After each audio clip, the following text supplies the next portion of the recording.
Reporte 100. Es jueves, espacio del Colegio de Sonora, y esta mañana nos acompaña Luis Iván Guiller Medina. Luis Iván es maestro en Gobierno y Asuntos Públicos por el Colegio de Sonora e investigó el tema capacidad institucional, dificultad en el cumplimiento de la Ley General de Contabilidad Gubernamental en los municipios rurales del estado de Sonora. Luis Iván, gracias por tomar esta llamada. Buenos días, ¿cómo estás? Buen día, Juan Carlos. Gracias a Dios, muy bien. Buenos días también a todo tu auditorio, Juan Carlos. Sí, para poner en contexto a la audiencia, Luis Iván, díganos, ¿qué es la Ley General de Contabilidad Gubernamental y qué tienen que ver los municipios rurales con esto? Bueno, la Ley General de Contabilidad Gubernamental es una normativa que se genera a partir de la necesidad de homologar todas las contabilidades de los entes públicos del país. Antes de la entrada en vigor a esta ley, cada ente público, estamos hablando prácticamente de más de 5,000 entes públicos de los 3 órdenes de gobierno, contabilizaban de acuerdo a sus necesidades, y en la medida en que requerían cierta información o brindar cierta información, en ese sentido realizaban la estructura de su marco jurídico contable.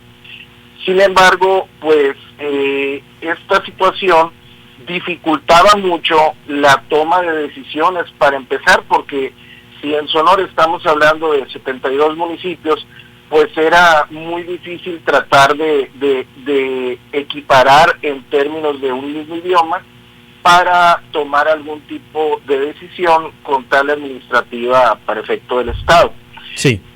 También había una situación grave en el control de la deuda pública, porque el registro o el criterio del registro era distinto para cada uno de ellos. Y otra situación muy grave que también se daba es que los órganos fiscalizadores perdían demasiado tiempo en estudiar distintos marcos contables, y disminuían la revisión efectiva por comprender los marcos jurídicos contables que ya platicamos, ¿no? En ese sentido, en el 2008 se crea una ley donde prácticamente pues les pone reglas para todos de manera homologada. Sí. Ese es el sentido. Es decir, todos los municipios, todos los entes que utilizan recursos públicos tienen que tener esta contabilidad, tienen que registrar sus números con base en esta metodología, en esta Ley General de Contabilidad Gubernamental. Sí, así es. Sí. Lo que la ley hace es que, repito, le pone ese orden. Todos los entes públicos, desde el municipio más pequeño, desde la paramunicipal más pequeña, hacia el gobierno federal mismo, sí, se rigen ahora por las mismas reglas, y también se ponen de acuerdo en qué tipo de reportes debe de emitirse para cada uno de ellos. Y esto se ha hecho en Sonora, es decir, en los 72 municipios los ayuntamientos utilizan esta Ley General de Contabilidad Gubernamental para llevar cuentas. Sí, efectivamente. Aquí el detalle es que no han terminado de aterrizar la implementación de la ley en sí. Y estamos hablando que esta ley se promulga en el año 2008 y prácticamente pues ya tenemos pues bastantes años, 12, 14 años de atraso de manera efectiva, ¿no? Sí.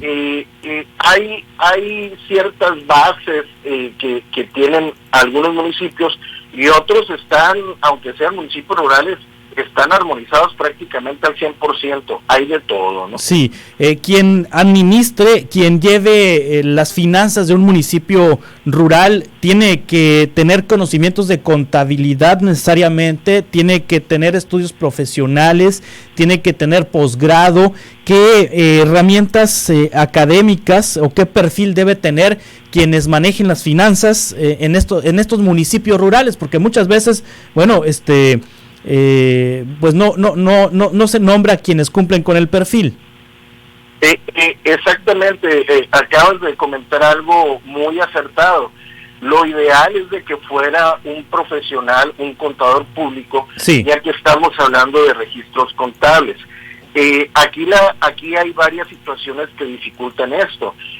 Obviamente los municipios más cercanos a municipios mayores que cuentan con universidades, de alguna u otra manera tienen profesionales que se devuelven a sus comunidades, pero sí tenemos situaciones donde hay municipios más alejados que ahí disminuye de manera muy importante la cantidad de profesionistas, y esto afecta mucho el funcionamiento de las tesorerías municipales, de las mismas paramunicipales, al no tener el conocimiento técnico requerido, que sí, lo ideal, como bien comentas, tendría que ser un contador público, un licenciado en administración pública, perfiles que de alguna otra manera pues son compatibles con el registro y la información contable. Sí, pero hay municipios que tienen menos de 1,000 habitantes. ¿De dónde sacan este personal? Sí, es parte de la situación, tanto el número poblacional, pero curiosamente hay municipios, de hecho el municipio mejor calificado en la última evaluación, esta fue realizada en el 2019, es el municipio de Banamichi. Tiene 1,600 habitantes Banamichi y sin embargo es punta de lanza a todos los municipios, comparado con todos los municipios. Sí, esta ley general de contabilidad gubernamental que se aprobó en 2008 ha ayudado a combatir la corrupción, es decir, es una herramienta que sirve para combatir la corrupción. Sí, así es, porque obliga a que los entes públicos sistematicen la información, para lo cual es más fácil para el fiscalizador revisarlo.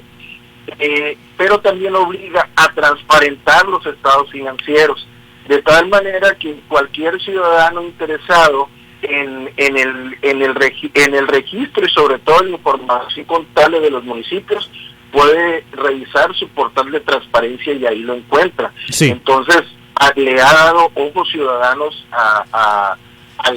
al registro de la finanza pública. Sí, de los 72 municipios que tenemos en Sonora, ¿cuántos cumplen, cuántos no cumplen con esta ley general de contabilidad gubernamental?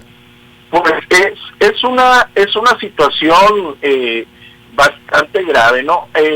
Estamos hablando que a nivel municipal, los municipios, hay una herramienta, hay un sistema que se llama CEBAC, en donde prácticamente es un examen del cumplimiento de la ley.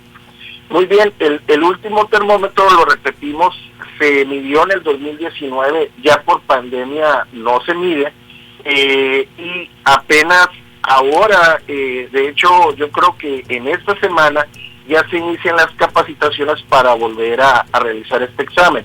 Bueno, en la última medición, los municipios mayores del estado, hablamos de 25,000 habitantes para arriba, alcanzaban una calificación de 41 puntos sobre 100. Las paraestatales mayores alcanzaban, para municipales mayores alcanzaban un 30% de cumplimiento. Cuando volvemos a ver a los municipios menores, esta situación se agrava y tenemos un 23% de cumplimiento y sus paramunicipales 16 sobre 100. Como puede verse, la situación pues es bastante delicada. Sí. De hecho, Sonora a nivel nacional es el segundo estado peor calificado en avance en la armonización contable. Sí, Luis Iván Guillén Medina, sé que la investigación es con respecto a municipios rurales del estado de Sonora, pero ¿cómo está Hermosillo? ¿Cómo está Obregón con respecto a la Ley General de Contabilidad Gubernamental? ¿Hay cumplimiento por parte de los gobiernos municipales? Bueno, voy a poner la lupa de esta manera. De los 15 municipios mayores, de los mayores a 25,000 habitantes, son 15 municipios. De estos únicamente aprobaron 3 y alcanzan un cumplimiento del 41%, ¿no? Sí. No traigo el dato desglosado sobre los municipios mayores ya de manera en específica, pero aquí por esta estadística pues se ha batallado mucho la implementación también en los municipios mayores. Sí, en esos 3 municipios que están aprobados, ¿están Hermosillo y Obregón? Hermosillo y Obregón no tengo el dato, el que tengo la plena seguridad es San Luis Río Colorado. San Luis Río Colorado, sí. Ajá. Bueno, es que justamente la investigación es sobre municipios rurales del estado de Sonora. Son los municipios que tienen una población de ¿cuánto? Abajo de 5,000 habitantes. Son precisamente la lupa que nosotros observamos por la cantidad de deficiencia técnica por razones geográficas o inclusive poblacionales. Sí. Por eso volteamos a ver para allá y realizar el examen. ¿A quién le vamos a poner estrellita? Me dice Luis Iván, porque está llevando bien esta contabilidad gubernamental. Banamichi.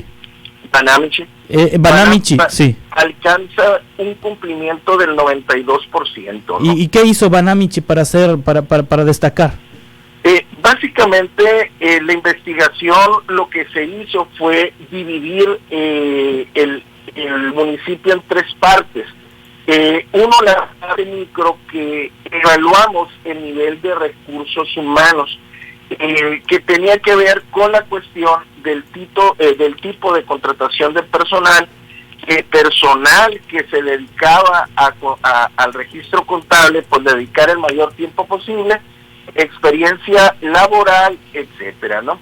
Luego medimos, ahora sí, en un nivel intermedio, con eso, el nivel de escolaridad, el grado de recaudación, capacidad de endeudamiento y capacidad tecnológica. Y por último, ya en un nivel macro, revisamos las relaciones que tenían los ayuntamientos tanto con el gobierno del estado como con el Congreso del estado y la calificación alcanzada con el órgano fiscalizador. Realmente las mediciones que hicimos nos dio como resultado que prácticamente los ayuntamientos estaban muy empatados. La diferencia fue tanto en la capacidad técnica del personal como en la permanencia del personal. Sí.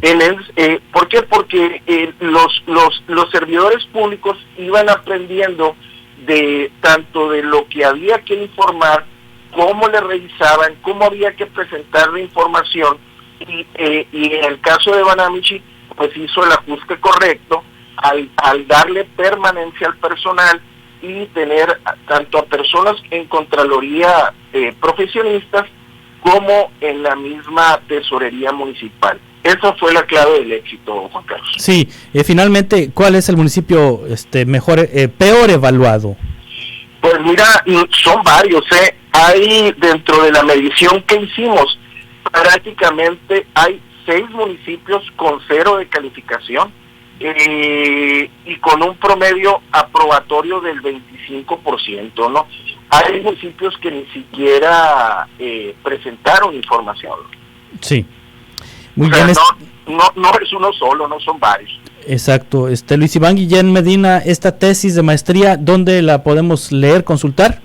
La podemos consultar en el portal del Colegio de Sonora. Está a disposición de cualquier persona interesada en abundar sobre la investigación y cuáles fueron los reactivos y los criterios que tomamos para llegar a una conclusión, ¿no? Muy bien, Luis Iván Guillén Medina, maestro en Gobierno y Asuntos Públicos por el Colegio de Sonora, muchas gracias por tomar esta llamada.